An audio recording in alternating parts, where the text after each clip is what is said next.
Paixão, meu amado, bem-vindo de volta à nossa escola bíblica. Nós estamos falando sobre história e geografia bíblica, a ocupação de Canaã.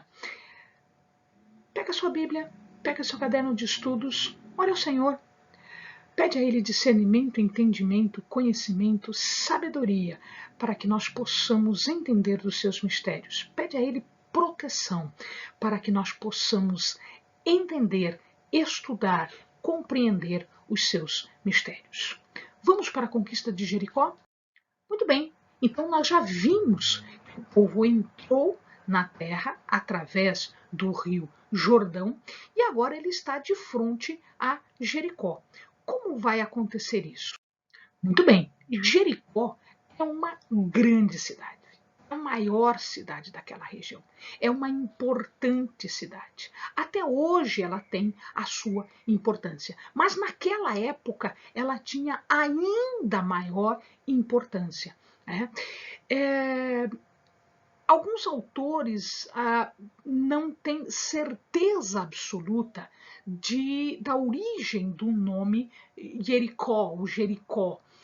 Alguns dizem que ele vem da palavra riha, que quer dizer perfumada, ou ierear, que quer dizer lua. De qualquer forma, talvez esse nome lua seja a mais comum, seja a mais correta, exatamente porque neste local existia um grande centro de adoração da deusa lua. Então, a gente já viu em alguns outros lugares que o povo adorava uma deusa que era associada à lua. E aqui era um centro de adoração. Tanto isto é verdade que até hoje, se você for a Jericó, você vai encontrar decoração, você vai encontrar coisas feitas, né, com o símbolo de lua, com a forma de lua, estrela, etc, etc. Então, até hoje, eles têm esta tendência, né, de associar a cidade à deusa Lua. O amado está vendo aqui, Jericó é uma foto panorâmica de Jericó. Essa parte aqui é a parte mais moderna de Jericó. Essa parte aqui é uma parte mais antiga, é onde estão os sítios arqueológicos, ou seja, os lugares onde existem restos das habitações anteriores. Dizem que esta é a cidade mais antiga que existe. Na verdade, nestes sítios, eles vão encontrando alguns estratos. Como é isso? Então a população faz as suas casas e aí à medida em que ela vai crescendo, evoluindo, aquele local é desmanchado e se constrói por cima e vai se construindo por cima e por cima. Então nós vamos tendo estratos de construção. E aqui nós vamos encontrar, nesses sítios arqueológicos, nós vamos encontrar estratos muitíssimo antigos, talvez os mais antigos de toda a região. Então é considerada a cidade mais antiga habitada continuamente. Ela fica às margens do Rio Jordão, então quando o povo de Israel atravessa o Mar Jordão, é óbvio que eles ficam de cara com a cidade de Jericó. É a grande cidade, a cidade mais importante, e fica de frente para o Rio Jordão. Ela está a 8 quilômetros do Mar Morto e a 27 quilômetros de Jerusalém. Então, sei lá, 10 minutinhos você já está no Mar Morto, uma meia hora de carro você já está em Jerusalém. E interessante aqui que como o Mar Morto ele é mais baixo do que o nível do mar, então o mar fica mais alto do que o Mar Morto, ele está mais para baixo, né? Ele fica enterradinho. Jericó, como está próximo ao Mar Morto, ela também fica para baixo. Ela fica a 270 metros abaixo do nível do mar. Então, para você chegar no mar, você tem que subir.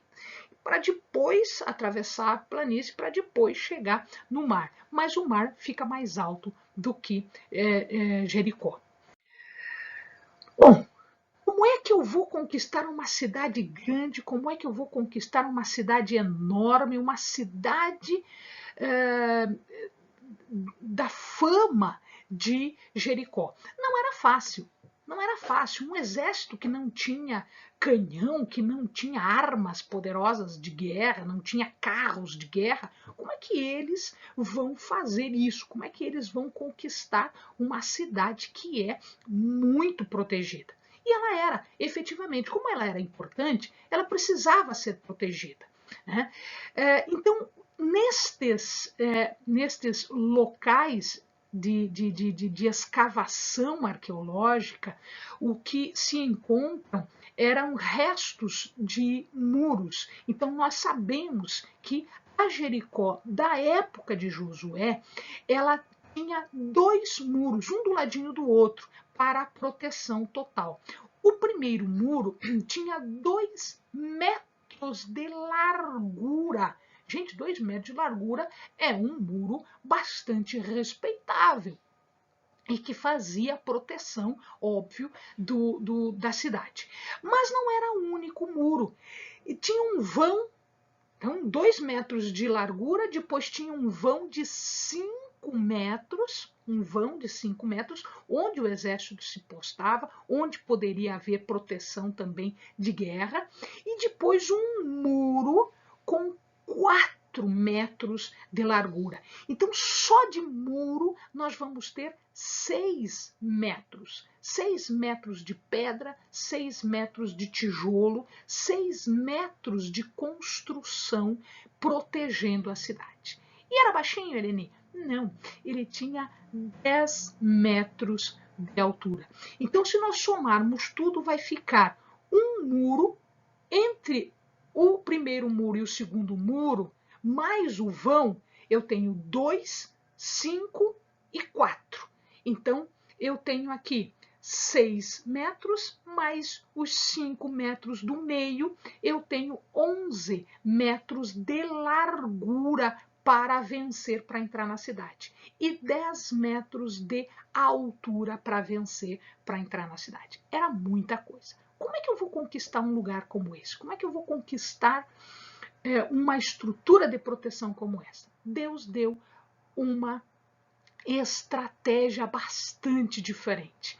O que ele mandou fazer? Durante 6 dias, eles rodeavam a cidade. Então, eles foram lá no primeiro dia, rodearam, marchando em torno da cidade. Foram lá no segundo dia, no terceiro e assim por diante, até o 6º dia.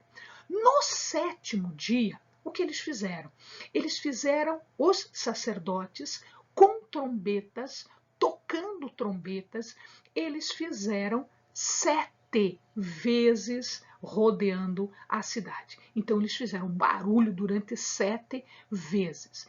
E na 7ª vez, o povo todo bradou até cair o muro. Se a gente fosse falar um dito popular, a gente diria ganhou no grito, destruiu no grito. Exatamente porque quando eles gritaram, o som da trombeta, junto com o grito de todo o povo, eram milhares de pessoas gritando, né, do exército, gritando com toda a força, o que acontece? Este muro cai. Então, só para o amado ter uma ideia, olha aqui os muros. Então, eu tenho aqui os muros, os vãos, olha aqui como isso era poderoso na proteção, mas não resistiu ao poder maior, que era o poder de Deus. Então, aqui o muro, pura e simplesmente, arrebentou, ele caiu, como se fosse de papel, ele caiu. E a arqueologia diz, e a Bíblia fala, que ele caiu de dentro para fora, ou seja, não foi entrando, foi saindo, né? Então ele caiu para fora e o exército entrou. O que aconteceu aqui é um fenômeno que hoje nós conhecemos, se chama reverberação. Reverberação. é um fenômeno que nós vamos encontrar no nosso dia a dia. Talvez o amado já tenha visto isso. Quando passa um carro de som, quando passa um carro fazendo barulho na rua, provavelmente o amado já percebeu que a partir do momento em que ele está passando pela tua casa, as janelas começam a tremer, elas começam a movimentar-se. Isso é reverberação. O som está fazendo mexer as janelas. Às vezes a parede faz isso. Às vezes o chão faz isso, né? Então, o que acontece aqui é que houve a utilização de um fenômeno natural, né? Deus conhecia, eles não, mas Deus conhecia. E eles fizeram isso sem questionar. Deus disse, faça assim. E eles fizeram isso. E ao final o que acontece? O muro tremeu tanto que a estrutura não aguentou e ela acabou caindo, ela acabou rompendo-se para fora.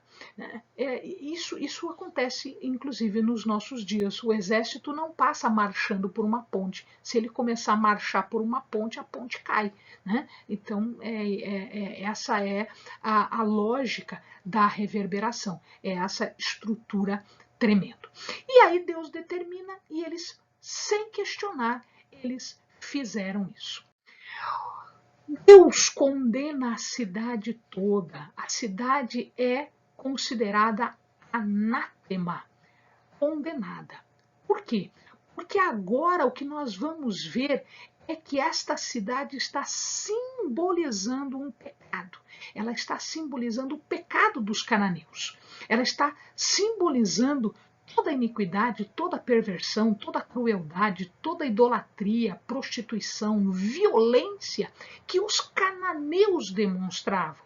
E aí Deus os condena exatamente por conta deste pecado. Então, Jericó serviu de um símbolo, ela serviu de exemplo, serviu de modelo para aquilo que acontece com o pecado, aquilo que acontece com o errado.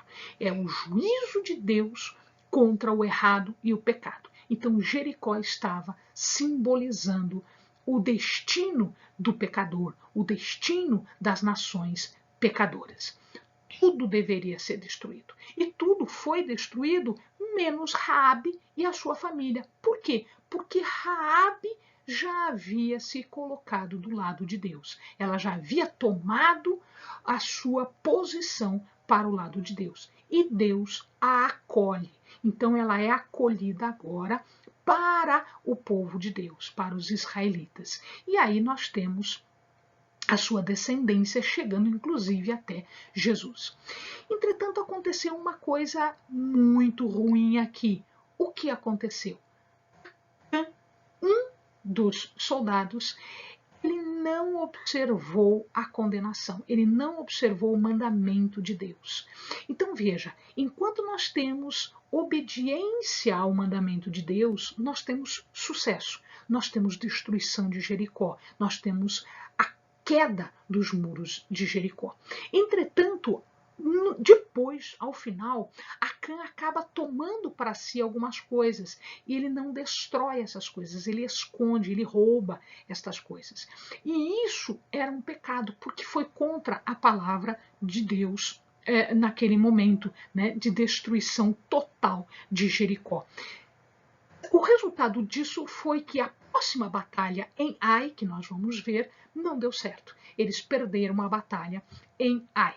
Então, nós tiramos uma lição disso aqui. O pecado, ou a tolerância ao pecado, né, impede a bênção de Deus. Impediu a conquista da próxima cidade, porque o pecado aconteceu depois da conquista de Jericó.